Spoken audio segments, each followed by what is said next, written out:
Okay, here we go. Q is in the middle, but I don't think his audio or his video is working. But I'm leaving it on for him. Is Q in California too? Yeah, he's supposed to be here in San Diego with me. Dude, we could almost get BU and Q together to do one of these live. You've been out here all week though, right? Yeah. And he came, I think he came on the 17th. He's staying right by where Comic-Con is at the Petco Arena with his brother. So I'm trying to get together where we can do an interview or something. Or I'll come up to you and I'll do it with you. But I think he's doing a lot of business down here. So I don't want to get in his way or anything. Right. We just figured I have a fishing buddy here, one of my best friends. I was going to try and get him on a boat and go fishing too, but yeah. What's your schedule like? What are you doing? This weekend's kind of open because Hollywood's all shut down for the writer's strike, right? Well, my job is not signatory to either of those unions, thank goodness. Because they're the most fickle, weird, jacked up political unions in the world too. Well, so the show I work on is news. It's entertainment news, but it's like, oh, if you shut us allegedly not written. Yeah. Right. Well, if you shut us down, then nobody who's going to report on the strike. Right. We're the ones telling people what's going on in Hollywood. So yeah. Crossing the picket line. I mean, you'd think, well, the writers are on strike, so all of those people are out picketing, and then the actors go on strike. More people would be on the picket line. It's the same. Like there was not an influx of new strikers on the picket line. It's the same crew. And I'm rooting for both sides to lose. How's that? That seems to be terrible, isn't it? Well, my instincts, it's crazy because I work in that industry, but it's like I don't feel bad about it at all. I'm like, this is like, cares? It feels like, or exactly, it feels like the worst possible time to strike. Not only economically, but nobody wants garbage there. All the garbage they're spewing. No one's who's rooting for the writers. The writers are the ones crafting all that nonsense, right? Yeah. Foisting upon us ideologies that nobody wants. So it's like this is a good thing. It's a God thing. Mm-hmm. So you're up there. Are you hearing any Comic-Con buzz up there? Because we're down here during. I probably basically the way our operation works is we have a whole staff of editors and a whole staff of directors, and there's all these different stories, and they'll just get assigned. And so if I don't get assigned one that's associated with Comic-Con, I'm kind of oblivious. They're completely out of it. Yeah, but if I look at the queue, like where they put all the stories and the scripts, I can look through there and probably catch up on what's going on. Just for our audience who may not know what I do, my real job for 20 or 30 years was to do kids entertainment media, either in video games, Saturday morning cartoons, or comic books. So I've put out 20 thick 150-page comic books.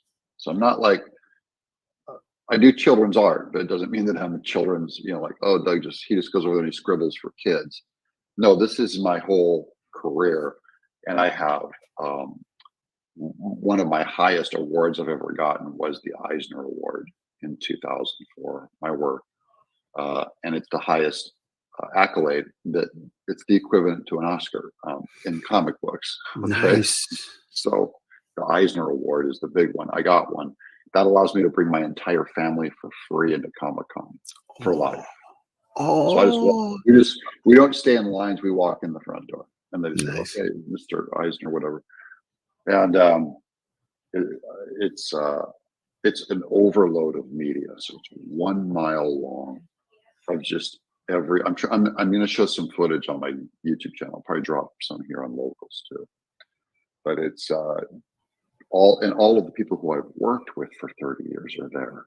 my agents there. It's a big reunion. Yeah. It's a big reunion of every job I've ever had, right? DreamWorks, American Film Tech, my early animation, Nickelodeon, just everyone is there. So it's where you go to remind people that you exist. It's like, I'm still around. But it's also like my buddy who did Christians are there, so Ralph Miley, who does the Christians in comics, it's like a support group, who's a good friend of mine, is there. Sergio, who was the artist on the Action Bible, which is America's largest printed Bible, most popular book of the last 10 years. So we have one, yeah. So he's fantastic, and he's there, and he's a great Christian man. So just all of our people are there, and it's not as bad culturally as the internet makes things out to be, as I'm walking around San Diego. So that's the good news. There's a lot of normal people there. Yeah, people in the comments are going like, "Where's all the needles?" And I'm just going, "They're there. I'm just not in that part of town." There's Q. Oh my goodness, man! This is Q scowling at his internet. I had better service on the mountain. I'm in this hick town called Escondido. Oh yeah, Escondido. That's north and inland from San Diego. Yeah. It's a little hick town with bad service. Well, welcome to the West Coast, boys. Welcome to the Isn't that weird? Isn't that weird? We're on the West Coast. I'm about 30 miles from Doug, and a 2-hour drive, and I'm about 70 miles. Well, no, about 150 miles from you, right, Michael? What is that distance? Yeah, it's about a 3-hour drive. Depending on the time of day, a 4 or 5 hour drive. We flew into LAX down here, and it took every bit of 2.5 hours to drive that distance. Yeah. I hate the traffic out here. I really do hate the traffic out here. I'm about 35 minutes north of LAX, so yeah, you're about 3 hours from me. Yeah. Complaining about traffic in LA is like complaining about the cold in Minnesota. It's like the Minnesotans, they just really are going like, okay, crybaby, what are you gonna do? If I went to Minnesota, all you'd hear me do is complain about weather. But of course, I'm driving out in God's country, right? I'm not used to driving in these congested. Your phone is cutting off your voice. Your phone is cutting it off. Okay. I'm not used to driving in these more congested conditions, but I noticed that the people that are from here, oh man, they're like on the phone, they're like texting, they're playing video games. I mean, they got it down to a science out here. So Angie started driving. She's driving the rental car, and it's instantly just like diagonal cuts, through lanes. I'm going, what? Hey, when in Rome, do what the Romans do. In Tennessee, if you leave a car length in front of you in Tennessee, in LA, a car drives into that car length, so you have to get right on the next guy's top. Go ahead. Well, I had a roommate that was a civil engineer, and his job was designing freeways and roads and stuff, and he had the perfect solution. And he's like, I have the solution to the traffic problem. Too many cars. If you build it, they will come. You just keep expanding and expanding and expanding, and the cars will just fill up those gaps, fill up those lanes. It's just weird to me that there's a scenario by which I live about 200 miles from Doug, and I'm currently about 30 to 40 miles from Doug. Yeah. It could conceivably take me the same amount of time to get to him right now. That's true. No, it is definitely like that. For a while, my commute was the most congested commute on the planet. Not just in the country, but on the planet. There was this one stretch that statistically was the most congested, and that was my daily commute. Ugh. Yeah. Well, in LA, I learned a lot about politics, though, because that's when I'd listen to talk radio. if I had a pitch or I was stuck for an hour and a half, turn on a podcast, turn on the Every- radio. They had everybody's doing it. Yeah. Dennis Prager, Hugh Hewitt, Michael Savage, all the big, Glenn Beck, Mark Levin, all of them were on. Rush Limbaugh were all on, and we would all listen to them on our commute to work. Mhm. Yeah. So, but I got a lot politically smarter. I didn't know anything before. You know, a lot of it came from talk radio in the 90s. Well, you know, so it's amazing how different the personalities are from people who live on the West Coast versus the East Coast. Yeah. People on the West Coast are a lot more laid back. I wonder if part of that is the amount of time that they spend. You know, you're not. There's a certain part of your day that's going to be spent, you know, in traffic. There's a certain part of your day when you get there, you get there. So, but people are so much more laid back. But you know, a part of that might also be the fact that the weather is just amazing here. I mean, it's almost worth dealing with the awful policies just to have the weather. Yeah. I'm a sucker for the weather. Ange and I, the whole family were out here. I'm just dying. I'm going, you can just roll out of bed. Let's just go for a run, honey. Let's just go. And it doesn't get worse. It kind of stays the same. It gets a little bit colder and a little bit warmer. So it's about the same temp in Tennessee right now, mid-90s, right? But it's so humid, so incredibly humid right now. And I've sat underneath an awning and had a little bit of a breeze, and it felt amazing. Totally different feeling. So, yeah. What has the Friday morning fiasco stooped to? We're talking about traffic and the weather. We're boomers. We're boomers. We're old. That's what we do. We get old and we talk about traffic and weather. But I mean, I gotta ask you guys. So, what do you guys make of all of this madness? I mean, we've got DeSantis attacking Trump, right? DeSantis. I mean, there's no way at this point. Which is good. He needs. Okay, so we'll touch on that, but I guess the question for me would be: is there any chance in the world that he catches up with Trump, or has he allowed the gap to get so wide that he can't make it up?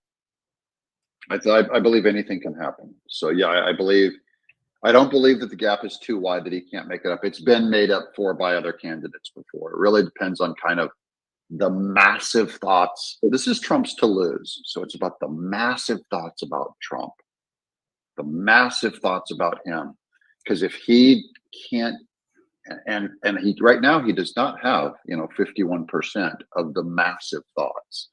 It might be easier to get the massive thoughts, 51%, to go for DeSantis. That's where I'm only saying we haven't heard from the massive thoughts yet. And DeSantis is only starting his campaign now. This summer is when we predicted that he would start hitting Trump.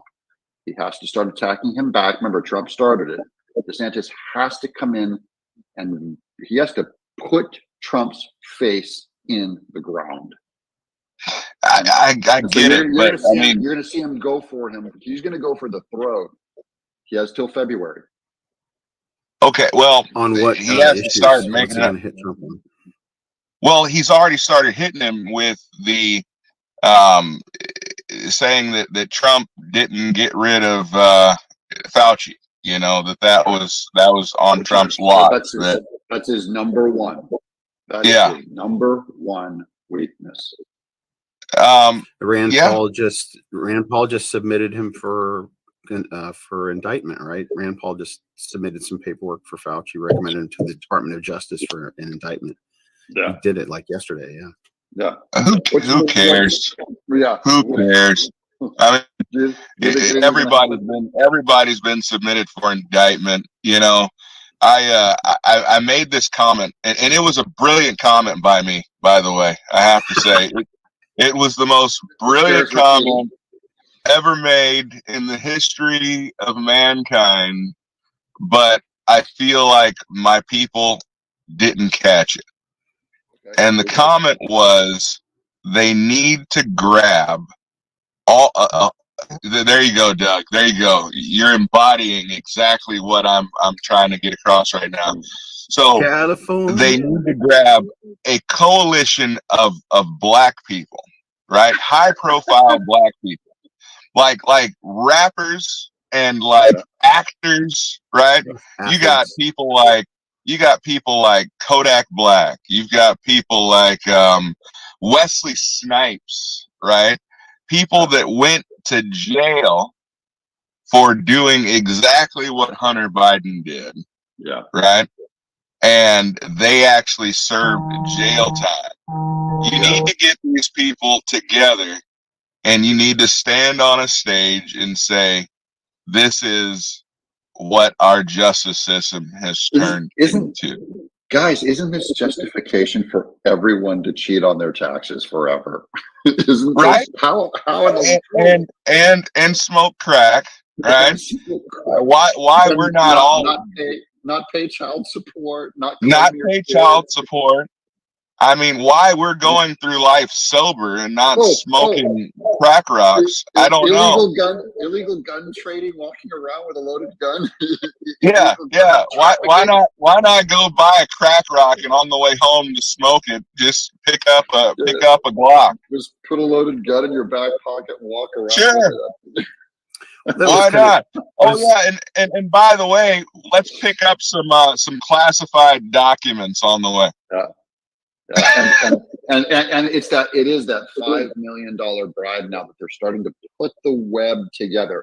It's very complicated, so it doesn't play well on TV, but the actual legal documents and stuff on record now that they have tying Hunter and Joe now on the phone to Ukraine means when the Democrat Party decides to be done with Joe, they can get rid of him. Like they can just go, look, you're not going to run again, buddy. Step on. Okay, so, and I hear you. My frustration is this: there are January 6th protesters that are sitting in jail right now with not even an nth of the evidence that we already have. So our justice system was swift with the justice when it came to these people, right?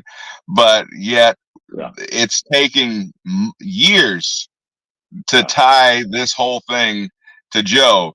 And I feel like it's going to play out until 2024, right? Yeah, it was also paranoid and vindictive toward the January 6th. And Julian Assange, who I'm not for, I don't see him as a hero at all, but I'm only saying it was paranoid, hateful, and vindictive toward Julian Assange and the January 6th people. There should be no emotion in the law. Okay, when you go to a court, you should go like, I'm going to get taken care of by the people. They're going to help me out. They're going to be sober and judicious. And they did not do that to the January 6th people. They went, Liz Cheney, they went hysterical. Yeah, that's what bugs me. That is a passionate, emotional tantrum. Yeah. Well, it's indicative of where we are today, right? But that's what frustrates me. I could deal with even a flawed justice system if that system was consistent, right? And it was the same flawed justice system that everyone had to deal with. But I say all that to say, I believe that there's a lot of positivity going on right now. And I think that the positive part is that people are being united. They're being united because they're seeing, wait a minute. And I'll give you this, Doug. I'll give you this. Michael, you're not recording this, are you, Michael? I'm recording this. Right. Doug, you were right. You were right. And as much as it hurts to say it, you're right. Libertarians have really dropped the ball. Really dropped the ball.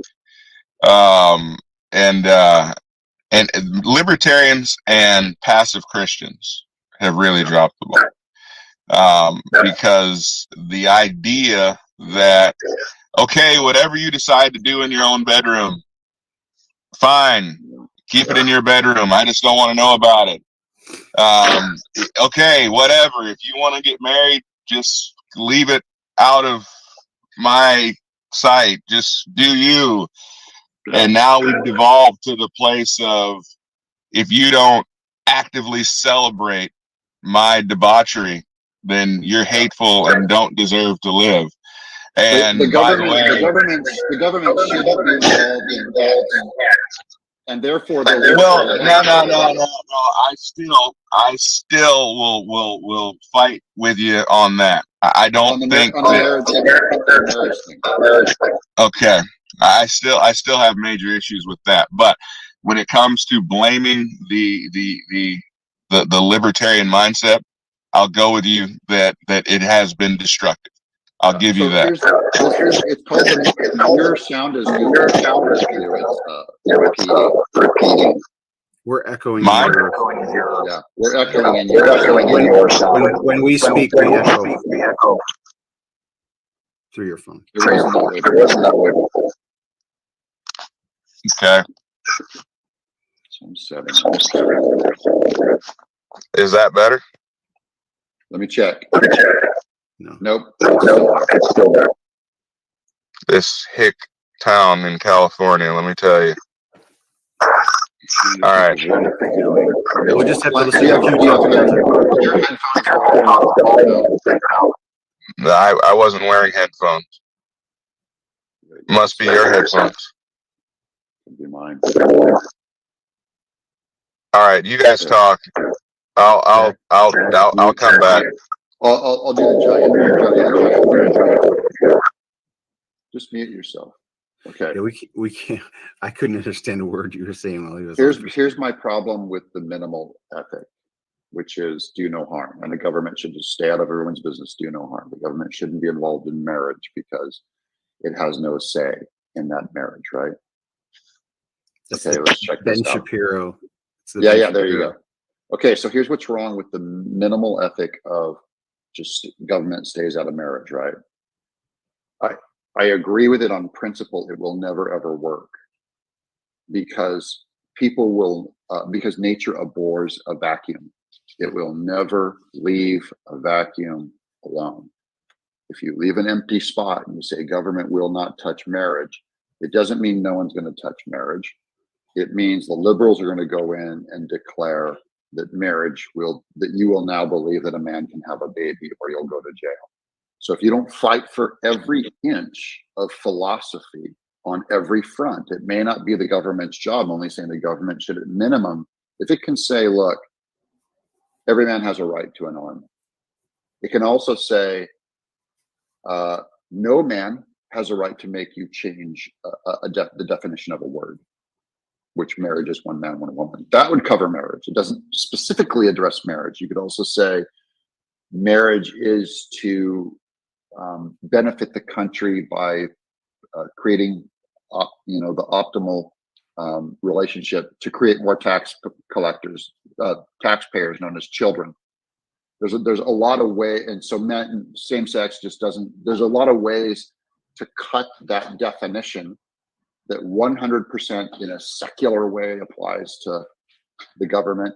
It's no less philosophical than saying everyone has a right to bear arms. They live in the same place. That is a philosophy. It's not anywhere in scripture that says a man, has a right to bear arms or whatever. The government is getting in the philosophy and moral business by saying you have a right to bear arms.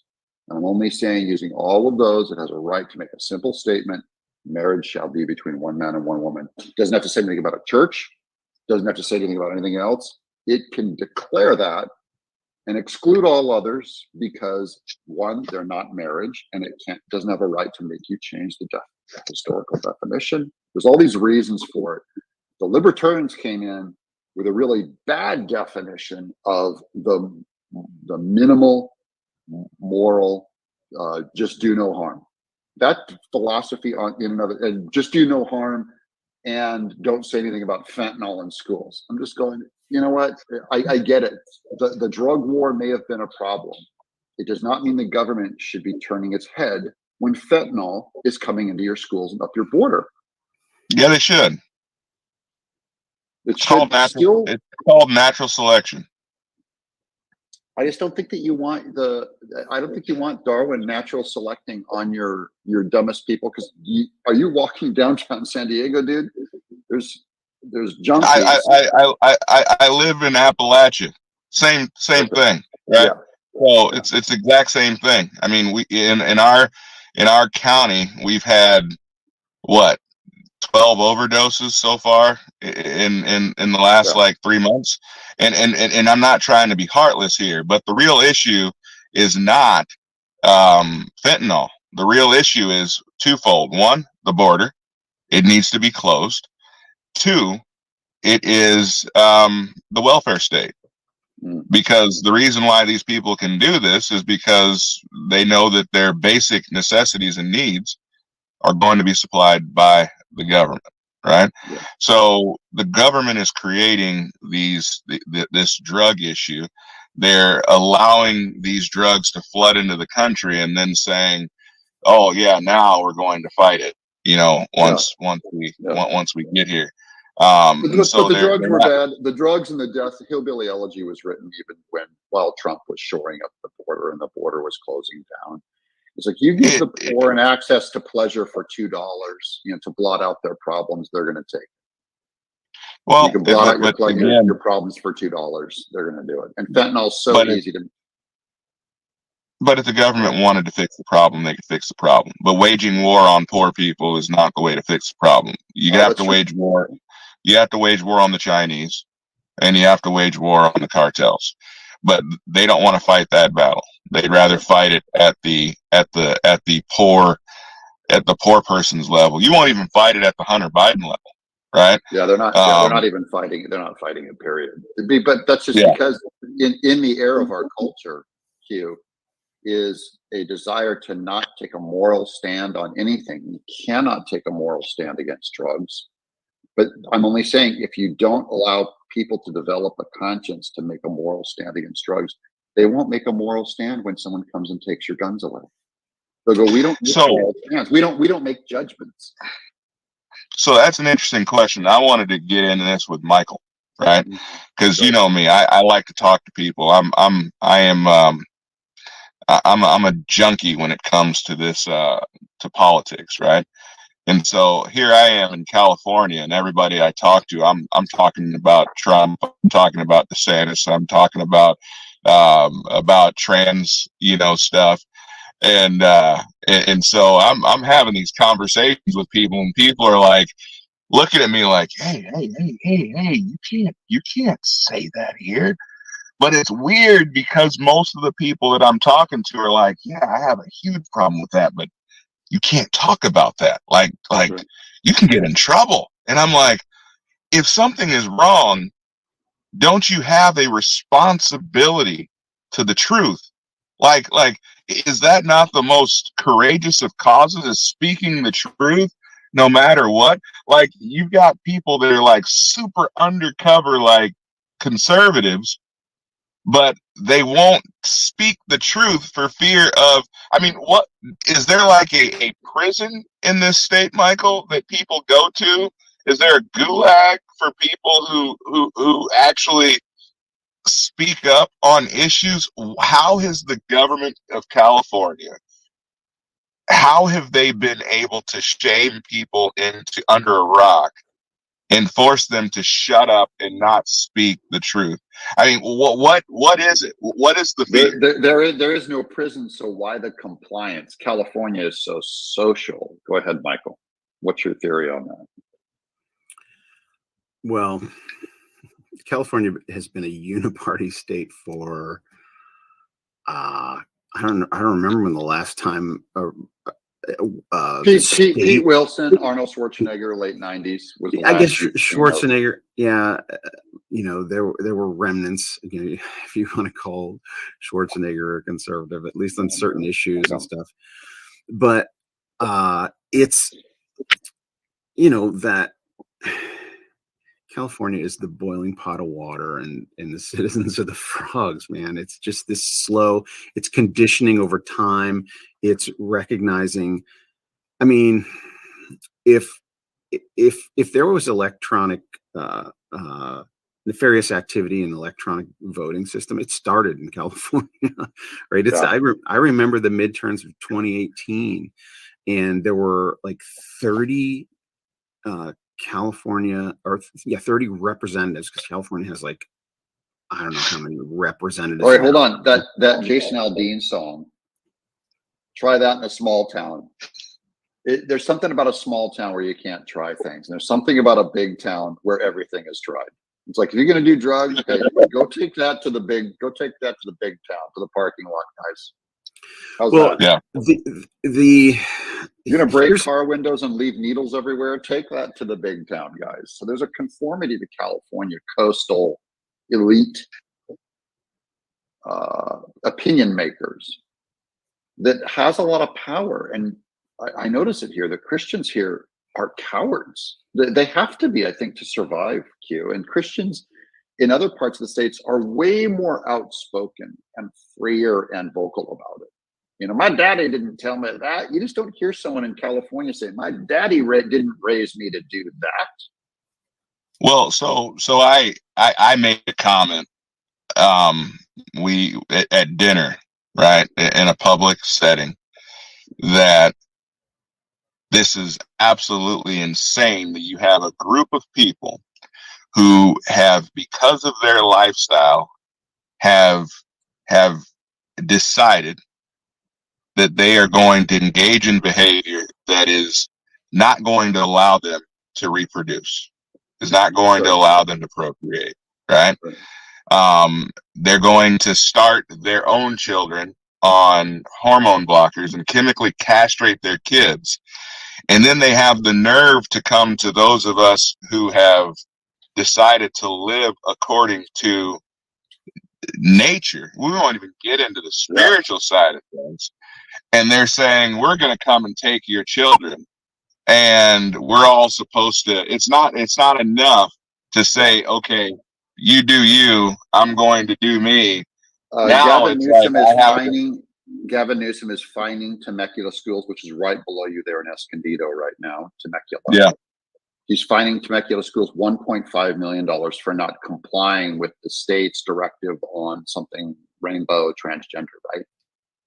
Something like that. He's fining them. So he's targeting them. He's saying, you will comply. You will come to our philosophy. You're going to get fined. You're not going to go to jail. You're just going to lose all of your funding. We do that all the time. You're going to lose your abortion funding. But the thing that takes me out is I don't want to like leave the restaurant and leave me sitting there by myself, because they're like, you can't say that in public. Like, it's like, I can say whatever I want in public. Like, and everyone at the table agrees with me. Everyone at the table agrees with what I have to say. And I would be willing to say that the majority of the people in the restaurant would agree that children are off limits, right? That's right. But they've somehow been conditioned to be cowardly and just kowtow. And it's like, man, you can't fight a war that way. You're going to continue to give up ground unless, what is it? Evil prevails when good people do nothing. But I feel like California is somewhat of a social experiment, right? This is what they want. They want this to spread throughout the country, where people are emasculated, where people have their cojones cut off, and men are willing to just this is the rainbow is 7% of us, those liberals and stuff, the coastal elites that are controlling everything, even the straight one. They're just liberal, they're not rainbow, but they're for the rainbow. It's the 7% controlling everyone. They're winning a war, friend, without a fight. But the reason why they're winning, this is why I got so hard on libertarians, is libertarians say just do no harm, and we stay out of it. Leave us alone and we'll leave you alone. I'm only saying the liberals can run twice as far under that philosophy because they're going to be left alone. They're like, hooray, we can get more ground, and then we will put you in prison when you disobey. You're giving us the ground by your neutrality. Okay, but fair enough. But libertarians say, as long as you're rights don't infringe upon my rights, Right. then you be free to do you.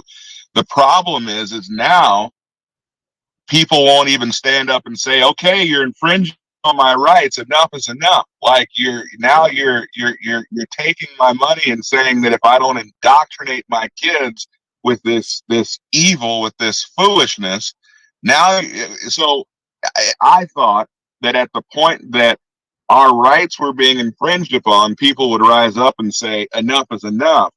But now people are, I mean, and I don't know, let me ask you this, Michael, because Okay, I wait. don't know. I just want to give you this one quote real quick because I think it might offer some. This is Socrates. The price good men pay for indifference to public affairs is to be ruled by evil men. The price Okay, good men fair pay enough. for indifference to public affairs is to be ruled by evil men. That's Socrates. It's a long time ago. He was onto something. He knows something about human nature. And so the question I have for you, Michael, is how much of these fears are founded?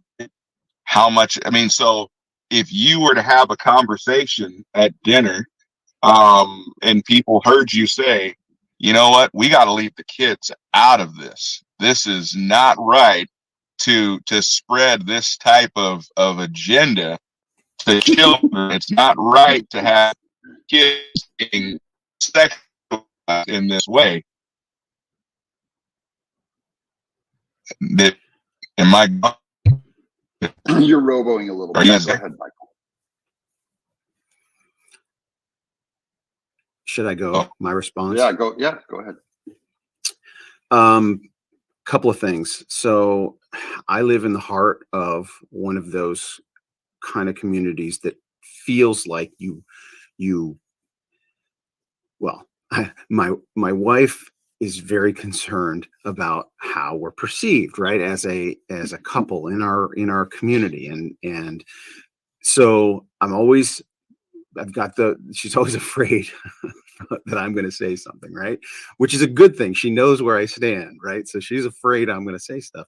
And so, but I'm smart enough to know when to say what and when to bite my tongue, when it's going to ruin a relationship forever. It's not worth that, right?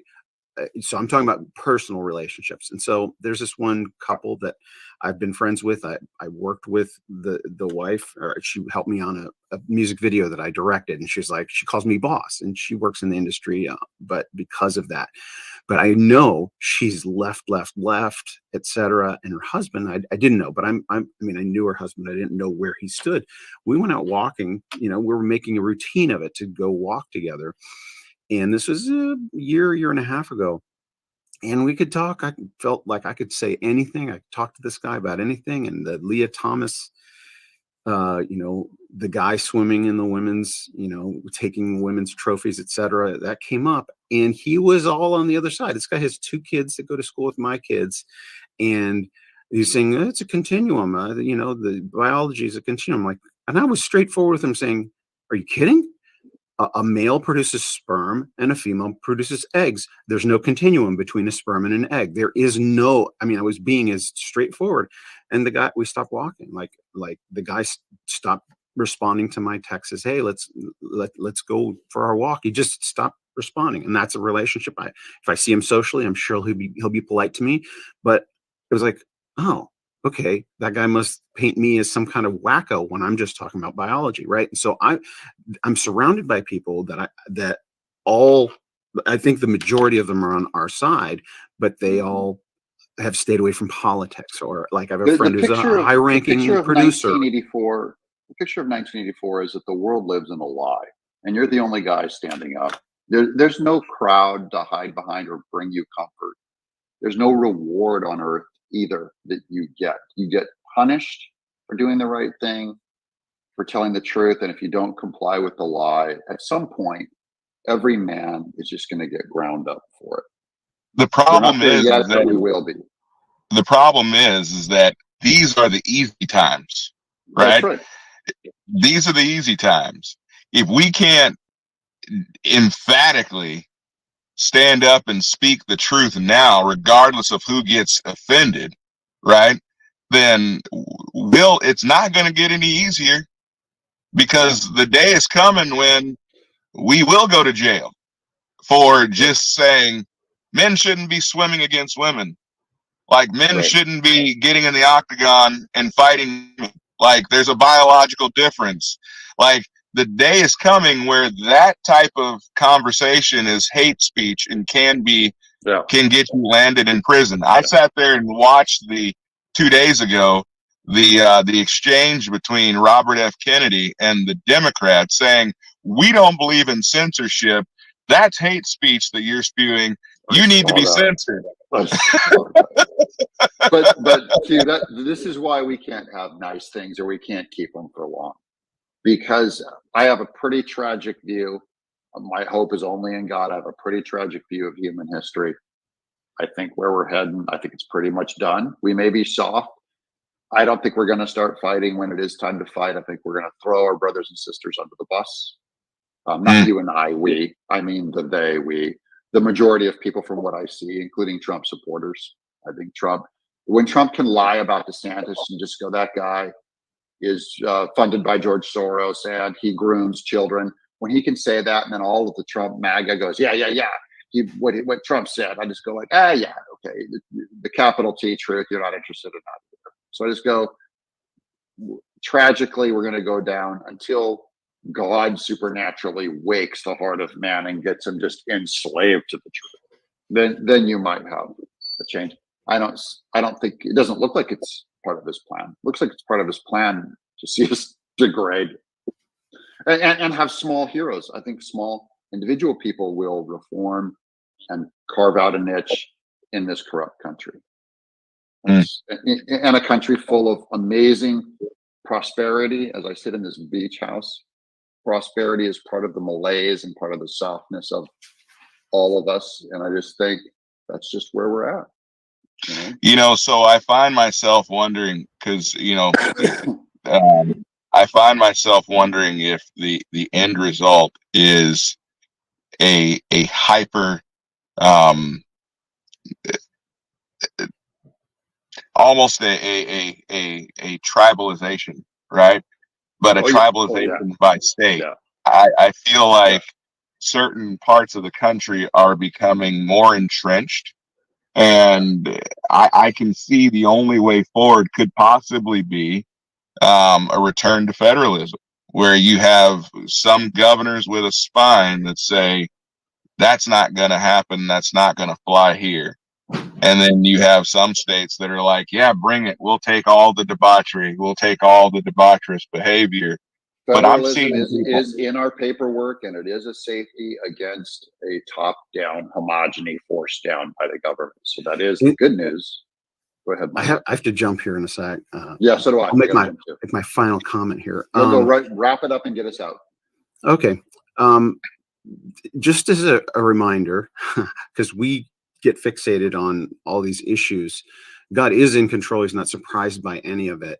And that balkanization that we're talking about, right? There are red states that are getting redder and blue states that seem to be getting bluer. But those blue states are getting bluer. In the long run, they're destroying themselves, right?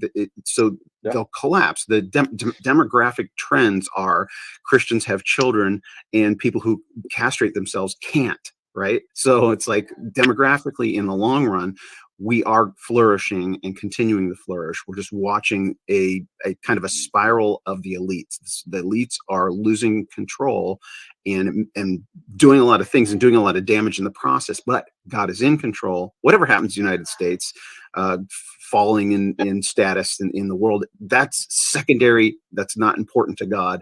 It's the rise of the truth in Christianity. And when you have evil exposing itself, people start flocking to, well, there must be an opposite of evil, and flocking into the truth. So I got to jump. Got to go to Bible every morning. It starts in 2 minutes. So I love you guys. This has been the Friday. We got to get together before you guys. Before you guys leave California, we got to get together in person. All right. We'll work it out. All right. See you guys. Bye, everybody. Q, stay on. All right. Bye.